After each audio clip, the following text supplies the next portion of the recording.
Hello, everybody, and welcome to ListenABLE, a podcast that is now officially live out there with what was 6 episodes initially, and now we're just on a roll. We're on a roll, yeah. To everybody that listened to our podcast and shared it and subscribed, I want to say thank you. We launched and we were in the top 20, and Huge. we've kind of remained that position. And I think the best part about it, Angus, is how much people are relating to the stories of the people with disability that we're profiling, relating in a way where they have no idea what, they can't compare. But I think especially for able-bodied people to be entertained, but also want to learn more about this community is why we started this podcast. And it's pretty humbling, isn't it, brother? That people really care. We've had over 115 people give us a 5-star rating just on Apple Podcasts alone. And I just want to say thank you so much. I read every single comment. There's so many reviews on here, all 5 stars. A lot of them saying, I'm just going to read out the headline. Meg's Tiger said, wow, life-changing, best podcast. Yozel D said, can't stop listening, have binged all 6 episodes. There's 30, 40, 50. I can't even look down how many reviews we're getting of people able-bodied and disabled alike coming together on this platform. And I honestly get goosebumps and chills when I read these things because it's probably the most important thing I've ever done in my career. I love hearing that, brother. And it was your idea as well, which we forget. Just a able-bodied guy. There's one more review here. Exceptional, fun, and a must listen to. I cannot rate this high enough. Best podcast ever. That's from Chantel Odden, my girlfriend. That's your girlfriend, who is going to be on a future episode. Of course, she's a sexologist who works with people in disability as well. So her story is going to be a story we share. But we are very blessed to have somebody in the studio with us ready to tell you their story. Should we meet them? Should we meet them? Let's do it. My name's Steph Agnew. I work as a disability advocate. I also work for a company that does disability and inclusion training. I run my own business as a massage therapist, and I'm a wife. Beautiful. And what's your disability, Steph? I am blind. So at the age of 19, I was diagnosed with a degenerative eye condition called cone rod dystrophy. Okay, and so... No, sorry, before we get into it, I have to be honest with you guys. She works as a disability training consultant. I must say she's easily... we work together at our organisation, Get Skilled Access, and Steph's a legend. She's really good at what she does, and she makes me look good. Everyone's like, Dylan, company's really good. I'm like, it's all Steph. I barely turn up. So I just want to get that out of the open before we start. Steph, love you. Thank you so much for coming on the podcast. Now, you said that you are blind, but now we're learning from Ben, who is episode 2. Do you have full loss of vision? Do you have, is it 90%, 80%? So all I have at the moment is light and dark perception. So I know when it's daytime and when it's nighttime, but it slowly deteriorated over 10 years. So I was losing sort of between 5 to 20% per year degeneratively. And yeah, now I've got nothing. So can you go back to the start of your life? Obviously, you were born able-bodied with full vision. Tell us about you as a kid. I was a real country girl as a kid, riding horses, going fishing with my dad. I absolutely loved it. And at the age of 17, I got the opportunity to travel overseas for student exchange in Germany. And I really fell in love with traveling. So when I found out that I was losing my sight, I thought, how the hell am I going to travel the world like I want to when I can't see? Did you rush travel then, knowing that this was, you're going to degeneratively lose your vision? Did you then go, all right, I'm cancelling all work, all study, I'm spending nothing but on planes punching this passport? Not quite, but when I lost my driver's license at the age of 23, I did sell my car and decided to travel to Europe and saw a fair bit then. But I suppose I needed money. So I was still working and that was hard. But come to the time when I fully lost my vision, my perception changed about it because I can still travel. I can do all of that. I just experience it in a different way. Just means that I plan my trips to be more sensory. Cool. Now, do you remember the day that you realised you were starting to learn your vision? And can you tell us what the feeling was like when the doctor said that this is what's going to happen? When I got my diagnosis, I kind of had a feeling that I had it because it's actually genetic. So my mum was diagnosed 12 months before I was. Oh, no way. Yes, hereditary. Yeah. So we didn't know. She found out when she was 39 and she'd already had the 4 of us children. So it was sort of a new gene mutation and I just had I just felt like I probably had it. And when I got tested, I was okay. But as I started losing my sight, that's when I really struggled with my mental health and coming to terms with it. now you said that this is hereditary. So you have any brothers and sisters who are affected by this as well? Yeah, so there's four children. I'm the eldest and the only girl, and then I have 3 younger brothers. And over the years, we found out that 2 out of my 3 brothers have it. Okay. And do they have the same light and shade vision that you have, or are they currently in the process of losing theirs? They're at different stages. So one of my other brothers has a guide dog, but he still has some useful vision, so he can still use his phone without assistive technology, that sort of really? thing. And then my other brother only recently got diagnosed in the last couple of years, so he still has very functional vision at the moment. What about Mum? Mum's completely blind, but she is the reason why I'm here today. It gives me goosebumps because she is the most strong and amazing woman. She's worked her way up in the university. She's completely blind. She's now head of school for science and technology. Cool. She's just an amazing, amazing woman. And if it wasn't for her, I don't think I'd be where I am today, because I've been able to grab from her strength, and she's led by example to show us that it doesn't matter that we can't see, we can still do anything that we want. Without that role modelling from Mum, do you think your life would be different right now? I think it probably would be. There wasn't much around when we got diagnosed to really talk about it. I mean, now at least there's Facebook groups, all of that sort of thing. Social media wasn't really big when I first got diagnosed. And there's not really that many role models in the media, unfortunately, with people with disability, let alone blindness. Scientifically, can you explain what's happening here? Yeah, cone rod dystrophy. Yeah, What exactly explain is it? what it is and how it affects and the duration of it, etc. Sure. So it's a retinal dystrophy, and the retina is a part of your eye that connects to your brain, and the cells in your retina slowly die.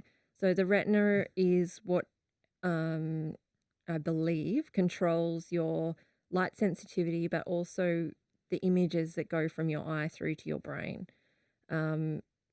They told me when I was diagnosed that they didn't know whether I'd go completely blind or how fast or slow it would go. They said you could be completely blind in 12 months or it could be 40 years. We've got no idea.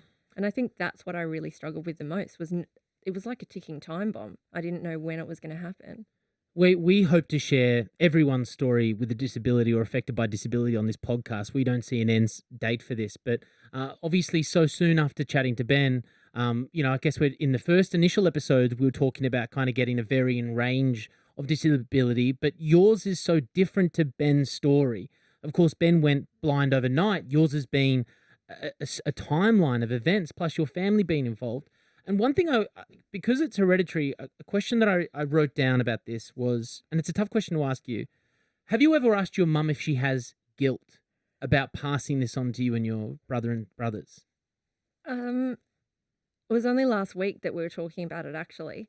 I don't know to what extent, because we didn't really go into it, but she said she does have some mother guilt. Mm. And I feel really bad because when I got diagnosed, I suppose you go through the grieving process, and blame was a big one for me.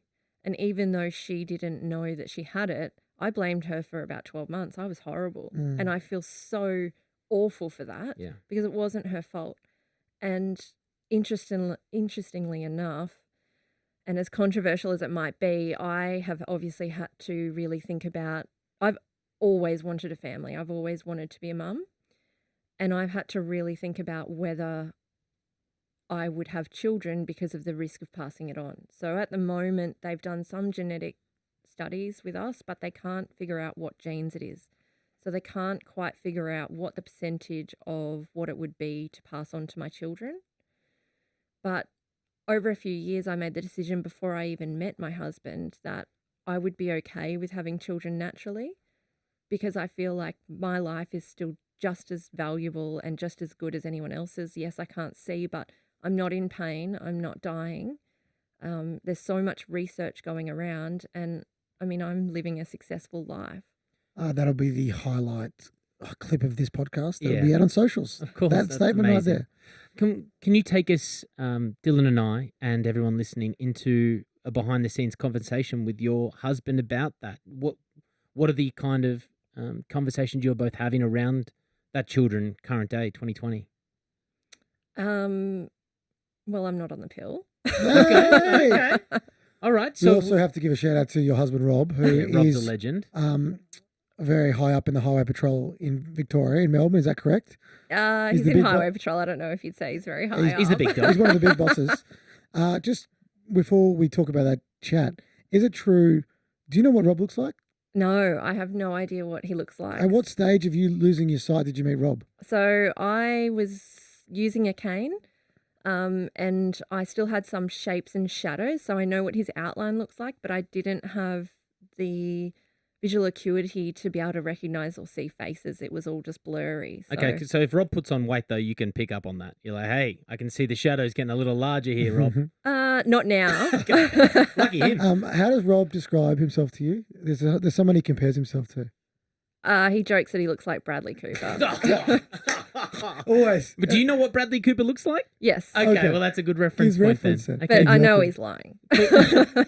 So love is a conversation in the disabled community as an able-bodied person that I keep learning about. Each episode, it seems to be one of the biggest topics and biggest,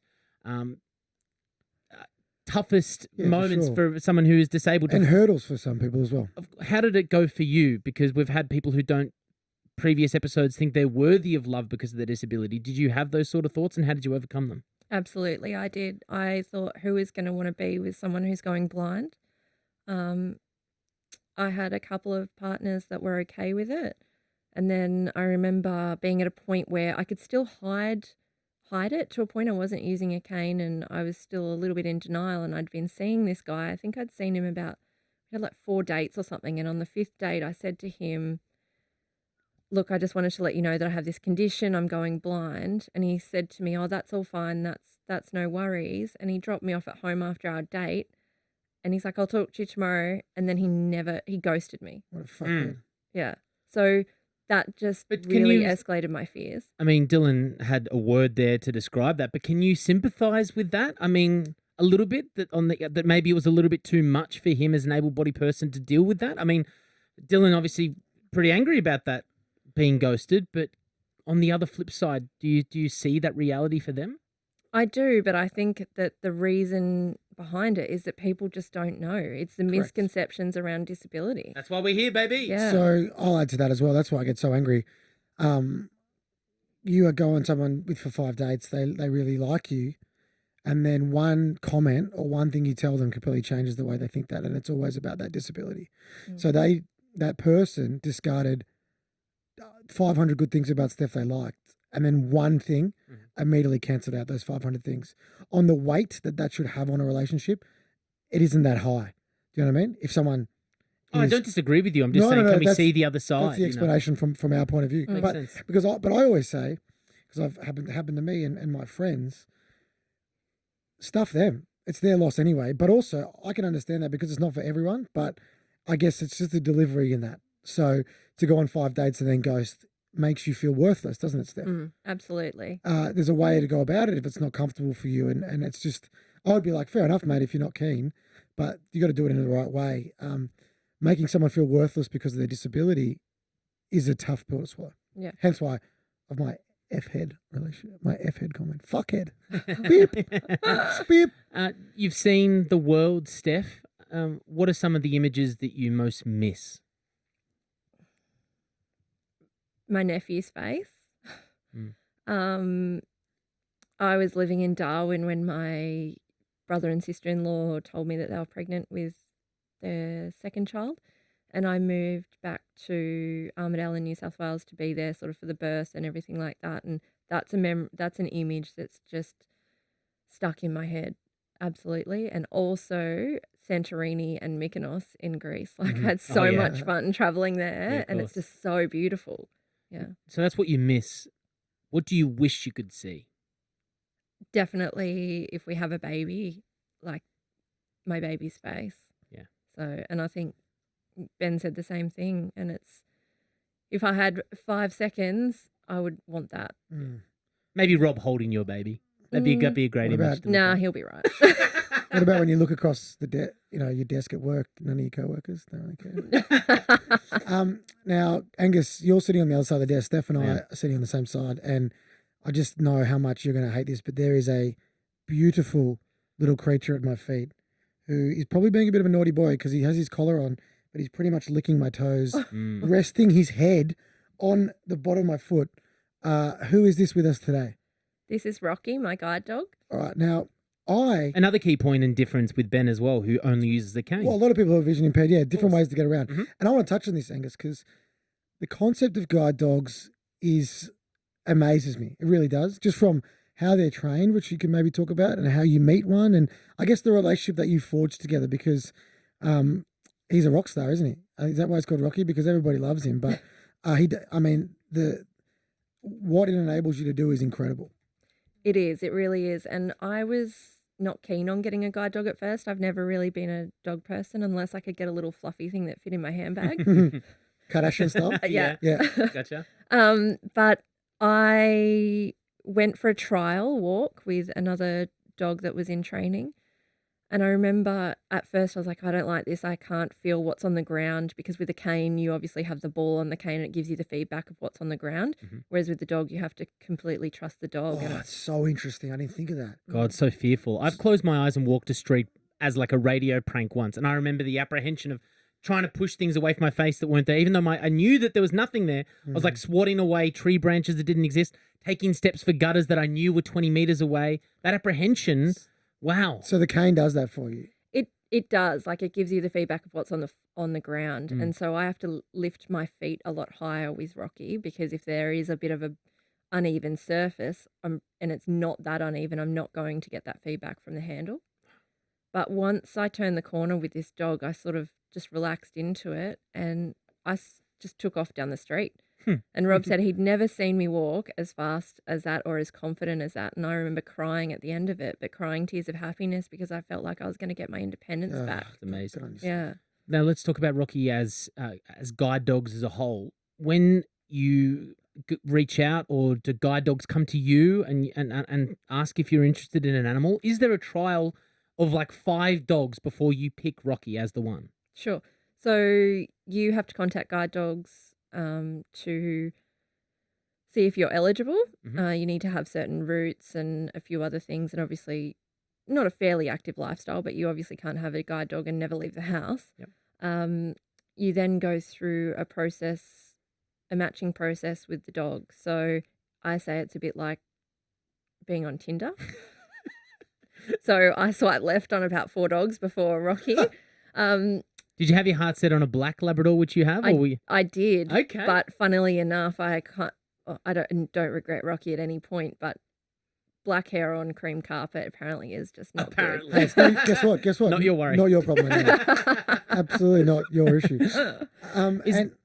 Yes. I've got so many questions about guide dogs. Go. Is there a hierarchy amongst guide dogs versus, because now people who have, maybe deal with anxiety, they get themselves dogs that help deal with that. Do you feel like the guide dog's at the top of the dog helping pyramid? No, I think they all have a very important job. Yeah. But no, I wonder if Rocky looks at other dogs like he's better than them. Like, Look, Rocky is so much more important dog. than my dog. Like Bucket's my Great Dane, who does nothing but sits and costs me money at the vet. Like, Rocky is definitely he's way higher than Bucket's. That's what I'm saying. There's a dog hierarchy. And Rocky's cuter. I just want to go back on that point about the Tinder swiping left. So what happens when you're matched with a guide dog? You don't just go, okay, this dog's just come out of training and this person's next on the waiting list. So they have to be matched. They have to be able to walk at the same speed. The tension on the harness, so how much they pull. So I walked with a dog that was way too slow and I couldn't feel what she was doing on the harness. There was no tension. It's also about your lifestyle. So how often you get out, how active the dog is versus how active you are. Also, I live in an apartment building, so, Rocky needed to be pretty chill, and even though he gets to go to the dog park all the time, like, he still needed to be okay in a smaller environment. Some dogs are really funny with where they toilet, whereas Rocky doesn't care. He'll pretty much go anywhere I ask him to. So it's great because I've got the AstroTurf toilet on our balcony, so I don't have to go down 24 floors to go and toilet him every 3 to 4 hours. So that's good. There's so much involved in it. It's not just here's a dog, go for it. And then post-trial and getting the perfect fit with Rocky, can you tell us some of the roles that he plays in your life that maybe goes beyond helping you walk in the street? Yeah, absolutely. So I think he's a massive help with mental health. I think any animal is. I've got that bond there. I said earlier I wasn't a dog person. I treat him like a child now. He's so spoiled. You don't refer to him as a fur baby, though, do you? Please. No, I call him. We say he's our child. It's probably worse. But he's was very carefree when I got him, and now he just likes the life of luxury. So gets funny with if he doesn't have a soft enough bed, or I think I get teased at work because if it's cold, I'll put a little blanket over him. And He's a diva. Rocky is a diva. yeah. I hope you don't mind me telling this anecdote, but we were working together the other day, Steph, and I'd never seen you walk around without Rocky, obviously. But when you're in a situation where you're comfortable, obviously, like at home, you know where things are. And we worked together in the office, and I think she's confident now. So she went to the bathroom with Rocky, obviously nailed it.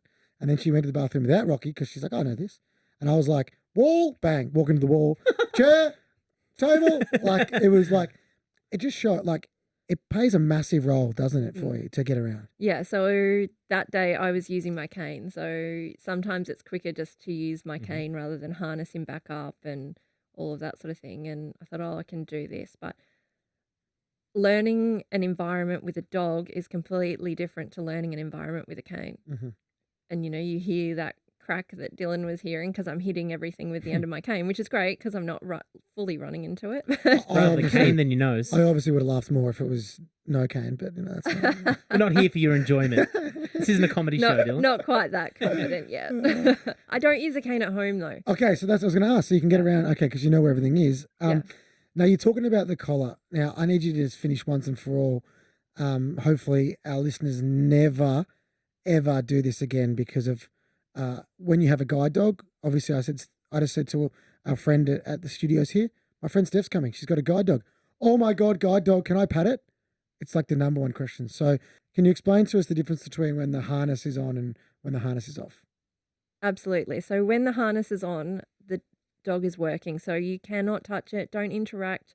Don't talk to him unless the person is asking them to follow you. Then obviously that's a little bit different. But they can't get distracted. If he gets distracted by someone patting him, he puts me in danger. Imagine if I was standing at a crossing about to cross the road and someone's patting him and I'm asking him to go and then or not to go, and then he gets excited because he's getting patted and attention and he steps out and I get hit by a car. Like, it's just not okay. And the one thing that I can't believe as well is as soon as you take the harness off, Rocky becomes a dog, licking, jumping. So he knows the difference himself between the harness work and harness off play. Yes, he does. And he's a completely normal dog at home. So some people think, poor guide dogs are always working. He loves working. He'll jump up and try and get into his harness himself when I pick it up. But when we're at home, he plays with his toys. He still gets treats even when we're working to sort of train him to do things, but he's a normal dog at home. Okay, so hopefully people learn that when the harness is on, please don't pat. I learned that really young age. People know, but guess what? They don't give a shit. Now I know there's no one size fits all for disability and individual cases, but can I talk to you about something that happened to me in Adelaide a couple of years ago? I worked and lived in Adelaide, and I was walking down one of the main streets in Adelaide, Pulteney Street, and there was a blind lady with a guide dog. Now the guide dog had done a poo on the street, and she was trying to pick it up. Now I asked her for the bag, and I picked it up and put it in the bin. And she said thank you and walked off. Now, somebody came up to me and said that I was incorrect for assisting. When it comes to situations like that, I mean, what happens? I mean... That's ridiculous that they said that you're incorrect for helping. It's like anything. If you see someone struggling in the street, you just say, would you like me to help you? Because I went from thinking I was doing a good deed to feeling bad, and I just wonder if those situations approach, because I've now been super timid around that situation happening going forward. I'm so glad you brought that up, Angus. The example I use is this. To everybody listening right now, how many times have you seen someone with a disability struggling in the supermarket, in the car park, whatever, and you go up to help that person and they go, I don't want help, I'm fine. And then people assume people with disability never want help because they're too proud. Yeah. Steph will agree. Just because you have a disability does not discriminate you from being a dickhead. Absolutely. And vice versa. Right. Just because you have a disability doesn't mean you'll always refuse help. Everyone might think I'm very independent. If you came up to me, Angus, and you know this, Mhm. and I'm in the street, and anyone goes, "G'day, mate, do you need a hand with your coffee?" What do I say? I need a hand with my coffee. Yeah, because you've ordered coffees down the road, And I need then help. you need to use both your hands I'm to wheel. fine with that. If you want to find out something about someone able-bodied in the street, what do? You ask them.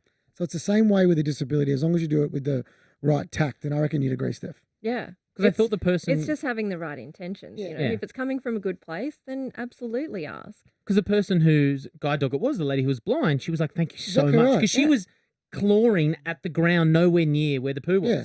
And I was like, "Let me take that for you." She was thankful. Someone ripped my head off. Well, that's stupid. Also, well, let's test you. What if I did a poo in the street? Would you pick it up? Absolutely not. Why are you helping her and not me?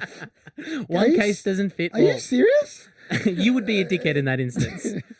Going back to Rob, your partner, can you talk us through the early stages of dating? Where did you guys meet?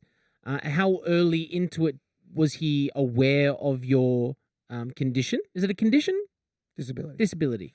Well, no, I mean, like, Well, yeah, I Both. suppose Okay. it's both. sure. You go with disability though, yeah? Yeah, I do now. I Yeah. think earlier Now I you're went proud with of it. condition. Yeah, sure. fair enough. Yeah. They met on the set of A Star Is Born. Bradley was just... Bradley Cooper singing. I'm in the shadow. There is Gaga. In the shadow. But where did you guys meet? And because we talk a lot about, the question always comes out about coming out as disabled on social media, etc.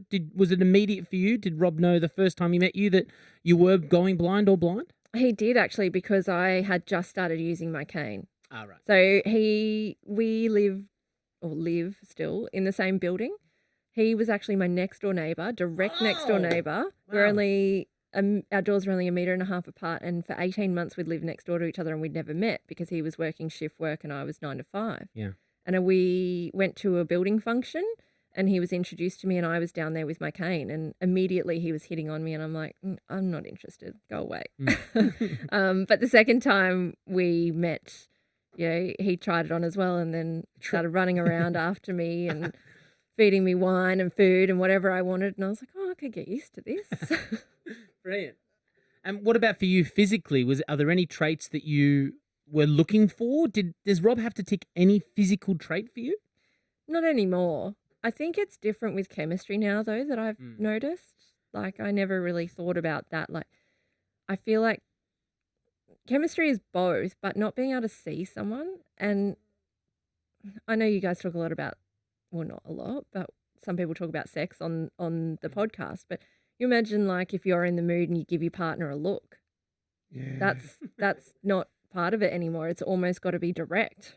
Yeah. Straight chat or straight touch. Yeah, like One of the coolest things, which I was pretty flat that we didn't know each other at this point, is makes me emotional when I see it. And I know you play this video quite a bit, and we're going to play the audio before we get your comment. But one of the things you did when you married Rob was you had a completely different wedding to what, say, a normal wedding might be for the participants in the wedding. A lot of it was the same, but there was a few things that were different. We're going to play the audio now, and then we'll get you to talk about it off the back. And if you do want to see the video, you can head to our Facebook group, search ListenABLE Podcast, or if you're watching this on YouTube, enjoy.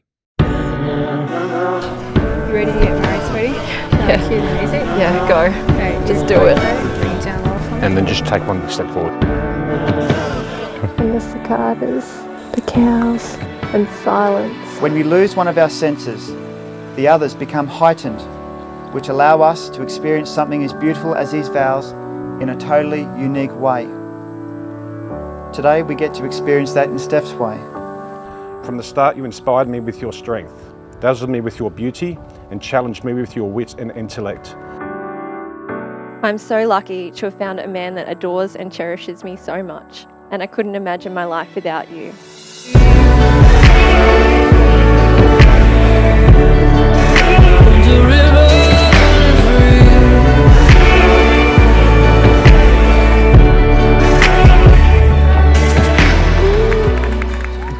Incredible. So, sensory wedding for not just you, but everybody there in attendance. Can you talk about how you came up with it, what it meant to you and what it meant to everybody that was there? So at the start, when I lost my sight, I was like, I'm not going to get married. I've always wanted the fairy tale wedding. What's the point now when I can't see it? But Mum had a chat to me and she's like, doesn't matter. And we started thinking about different ways that we could make it more sensory and more inclusive. So I still had the big fairy tale wedding. We just had a few changes. So we asked our guests to wear blindfolds during the ceremony or part of the ceremony, so that they could experience the day as I was experiencing it. Obviously, working with my florist, I wanted very scented flowers. My photographer actually surprised me on the morning of our wedding. He's so thoughtful, and he was trying to think of other ways to help me as well. And he'd picked out with my brother 10 different fabrics that felt all different, and they're infused with 10 different essential oils. And they were given to me at certain points of the day so that I could remember those via touch and smell. Like, So the ceremony might be rosemary to you, but the speeches might be lavender, something like that? Yeah, something like that. Oh, wow. Yeah. And then they put it together at the end in this amazing sensory album that has a lot of audio. So there's actually, as you flick through our album, there's audio behind the pictures. It's never been done before. This company in America did it for us, and they've put in bottles with the essential oil and the fabrics, and then I know what those photos are relating to because I can match all three of those senses. I got full body goosebumps. Yeah, I know, me too. And What a just beautiful how, thing to I hear. mean, you deserve that as well. You know what I mean? You really do. But the effort that people put in, what did it mean to you for everyone to be so inclusive? It was amazing. Like, even our videographers, they did a completely different wedding film for us. So the actual 20-minute wedding film we were all mic'd up on the day. So it's all pretty much audio. You know, when you watch a normal wedding video, it's all just music in the background. A lot of B-roll stuff. Yep. Yeah. And you'll find in that short clip that we just watched before, if you go into the notes, it actually has a full written audio description of what's going on the screen for me and for other people that are visually impaired. Brilliant. Yeah, and like we said, please go and check it out on the Facebook group or check it out on YouTube. Or was it Lemon Tree Productions? No, Lemon Tree Filmhouse was the Lemon Tree videographers, and James Day Photography was the photographer. They definitely deserve the love special. and respect. And I'm sure a lot of people have been blind at weddings before, but not that kind. Not this kind. Not that kind of blind. Now we know it was. Oh. Did someone try and pull a quickie on you though on the day? Did something? Did someone go? Oh yeah. Those ribbons you wanted. Yeah, they're just hanging above your head. We still need the $1,200, Steph. I don't think so. Everyone was very What inclusive. about the dress? Was that touchy? Like Yeah. touchy? So And how do you pick Tucked the up. dress? yeah. So yeah. before, What about the dress? before I go to that, I forgot one of the most important Please. things. We had an My invite. Hey, I didn't know you then. We had an owl fly down the aisle and land on my arm to deliver the ring. Fuck. Yeah. Yeah. It's pretty cool. Yeah, I've seen that in the video. Of course, people would have just seen it. Yeah. Amazing. That's Yeah. so. What? Did you know it was coming? Yeah, I demanded that we An have it. owl? Hedwig. That's the funniest thing. And it's a beautiful white barn owl as well. It's gorgeous. Yeah. So- yeah, snowy. What if you picked a dress that, say, felt good but looked ugly? Does that make sense? Yeah. Were you worried about that? No, I wasn't, because I had a team with me. So the videographers and the photographers came, and I trust them as well because the photographer's actually a friend of mine from school. But also my mum and my dad were there, and mum was obviously blind at this point, and my bridesmaid and one of my brothers who pretty much helped me plan the whole wedding. So I would put the dress on, I'd feel it and feel how it felt on my body. And I was really worried about not getting that feeling like, oh, this is the one. A lot of brides talk about this is the one. And I think I tried on 14 dresses, and there were ones that felt nice but not just quite right. And, you know, Dad would say, oh, no, it's not that great, because he's gotten really good with style, obviously helping mum pick clothes and that sort of thing. And I remember putting the last dress on, and I was like, oh, it's got elements of everything that I like, but it wasn't quite right. And then they just added something extra to it. And I was standing there and I just started getting goosebumps.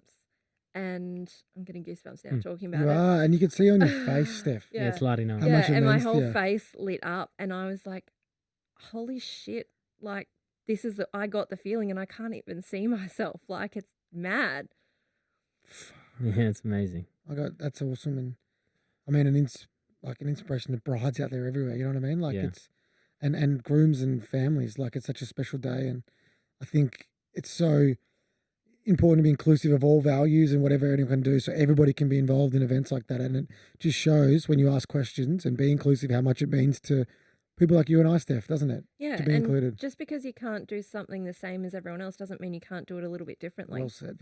Now, can we go to day, Steph? We were chatting just outside the studio before, and we are talking about the Facebook group, and I was saying how overwhelmed Dylan and I have been with the messages of people coming forward with their disabilities, wanting to share their stories on the podcast. Just how many people, able-bodied, are liking the page so they can get content around disability.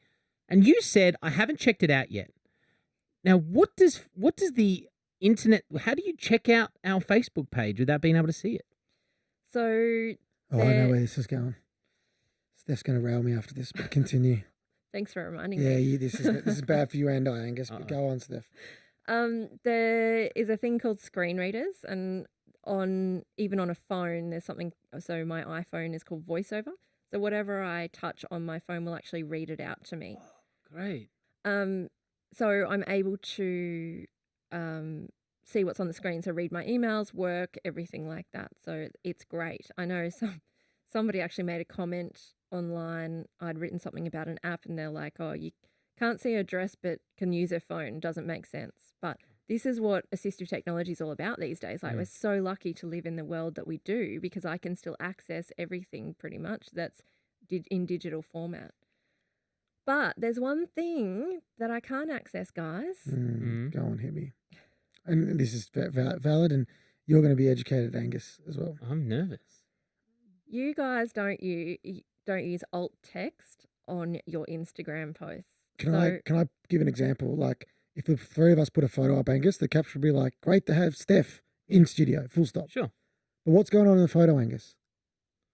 Oh, you want us to be more descriptive about what's happening in the photo? How would that be, Steph? So an automatic description will come up and it'll just say photo pretty much. But what you can do when you're posting your Instagram is, before you press post, just click on advanced settings, and then it says alt text, and you just describe. So you'd say, Steph is sitting in a studio wearing headphones with her black guide dog sitting at her feet. I had no idea. And you won't actually see that not using a screen reader. So what it does... Oh, hang on. That won't turn up on the bottom of the comment. No. Oh, I thought it would be there. No, it's back end. So my screen reader reads it.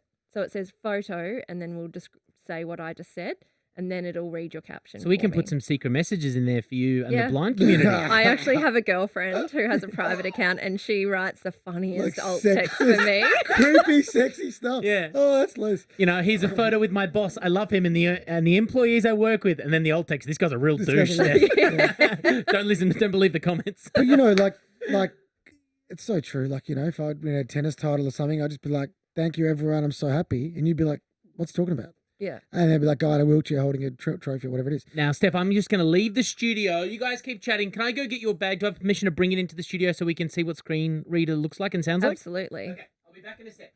You ask a question, Dylan. Hey, this is not getting edited. I don't know why you're trusting Angus with anything. Rocky, look out for Gus. All right. All right. You got to protect her. I am back. Placing your bag just Yeah, here. just- Yeah. There you go. All right. I'm heading back around. Just while you're getting your phone out, when people come up in the supermarket and they want to help, often people grab people, right? So I want you to close your eyes right now, Angus, and everybody listening. Okay. Imagine if you're in a supermarket and someone comes up and grabs your arm and goes, "Hello, are you okay?" But you're blind. You don't know they're coming. That would scare you. Does that happen? Yeah. Yeah, it does. People grab you, and it's scary because you don't know what's happening. Oh, yeah. So And if they grab you and start dragging you down the street or trying to help you, that's why you just need to ask. And what the actual etiquette is I would actually hold on to your elbow. You don't hold me. I hold you.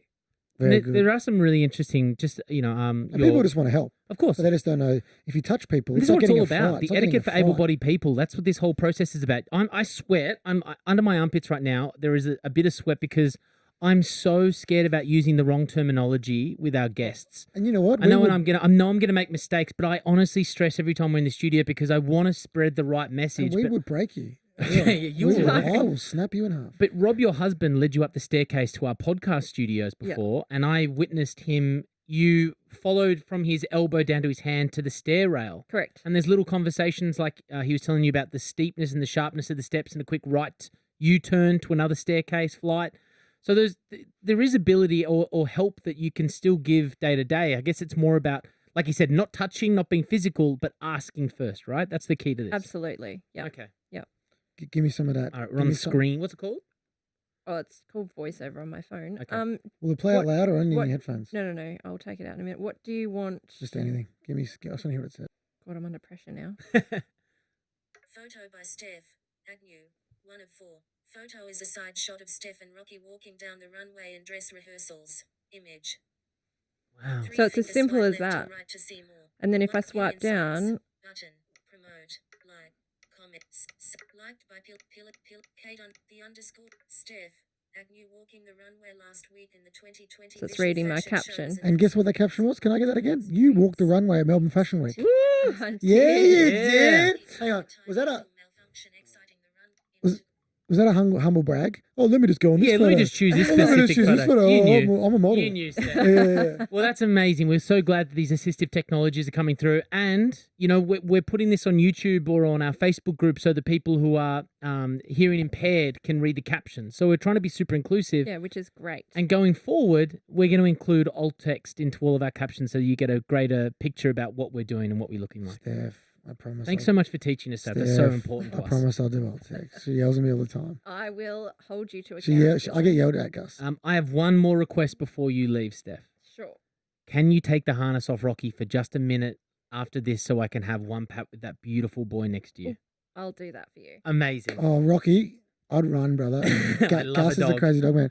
Steph, you're a ledge. Yeah.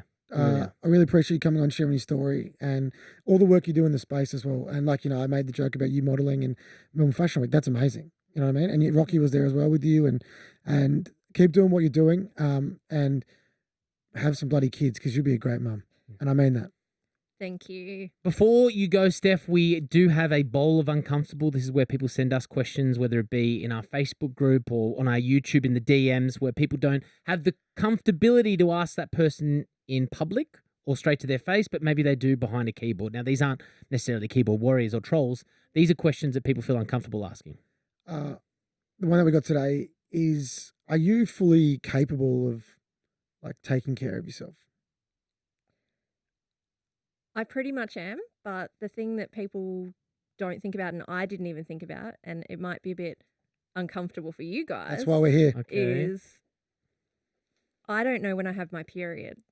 Of course. So I actually have to ask my husband if I've got my period or not. And that is, I think, the hardest thing for me. So how would he help find out? Oh, Like, God. you I don't know know. what I I mean? don't know how to. Okay, I so don't I know the just- leading question. Do Yeah. you, does he see it on the outside of your clothes? No, Like- no. So, like, I can feel that maybe something's there, but as a woman, sometimes that might not necessarily be blood. Okay. So I'll pretty much have to get a piece of toilet paper and say, "Is there blood on this?" Wow. Okay, that is one of the great uncomfortable questions answered because I don't have any questions to follow up. I'm But like, that, I'm sitting here like, I oh. wouldn't even thought of that. Of course. As a male, but also as someone with eyes.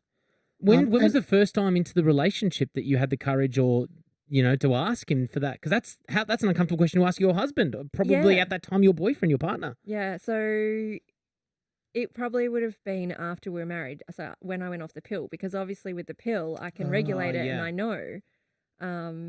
know when it's coming and that sort of thing. But being off the pill, I can't control it. Yeah. So yeah, That's an uncomfortable question with a Thanks for comfortable being answer. so honest and sharing that as Yeah. well. We appreciate I it. really do. Steph, you're a ledge. thank you. If anyone wants to get in touch with you to do some training or consulting or, appearances, modeling, you do everything, how do they do so? You can follow me on my Instagram page or message me. It's steph.agnew or Facebook is Rocky and Me GD. Woohoo! Thank you so much for your time. Good on you, Steph. Good on you, Rocky.